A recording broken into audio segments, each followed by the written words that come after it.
Cina tengah dilanda guncangan dari dalam negeri. Menyusul terpilihnya kembali Xi Jinping sebagai pemimpin Partai Komunis Cina bulan lalu, pencarian online tentang cara untuk meninggalkan Cina meledak. Di WeChat saja, lebih dari 60 juta orang mencari informasi tentang meninggalkan negara itu.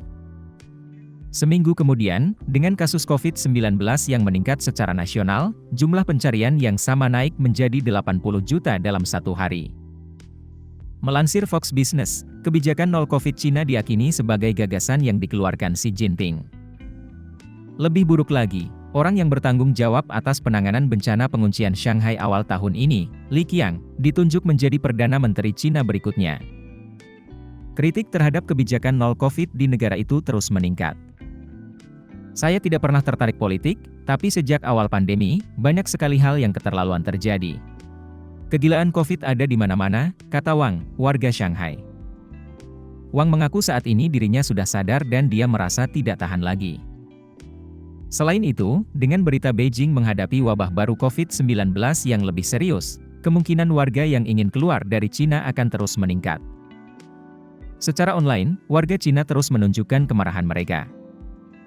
Mereka menuntut agar media yang dikendalikan negara melaporkan kebenaran tentang bagaimana kebijakan penguncian telah menghancurkan kehidupan orang-orang.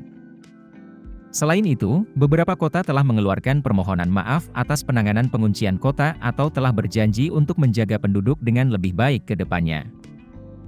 Keinginan untuk keluar dari negara komunis itu memunculkan istilah baru yang disebut ranologi. Kata itu adalah plesetan dari karakter Cina dan pertama kali menjadi viral di awal penguncian Shanghai pada awal April. Pengguna online Cina telah menggunakan istilah tersebut untuk mencegah sensor memblokir pesan tentang emigrasi. Meskipun dimulai dengan kata lari, kemudian berkembang menjadi ranologi, studi tentang cara lari dari Tiongkok. Selain banyak halaman tentang cara meninggalkan Cina, agen yang menawarkan visa jangka panjang bermunculan di internet. Namun, meskipun minat untuk melakukan emigrasi meningkat, hanya sedikit orang yang dapat meninggalkan negara itu. Pada 2019, CGTN yang dikelola negara melaporkan bahwa sekitar 1/10 dari 1,4 miliar penduduk Cina memegang paspor yang sah. Pada tahun lalu, Administrasi Imigrasi Nasional Cina berhenti mengeluarkan paspor baru, visa keluar, dan izin polisi untuk meninggalkan negara itu untuk perjalanan tidak penting. Ini merupakan upaya untuk mengekang penyebaran COVID-19 melalui perjalanan internasional. Hanya orang dengan alasan penting untuk bepergian ke luar negeri yang dapat mendaftar.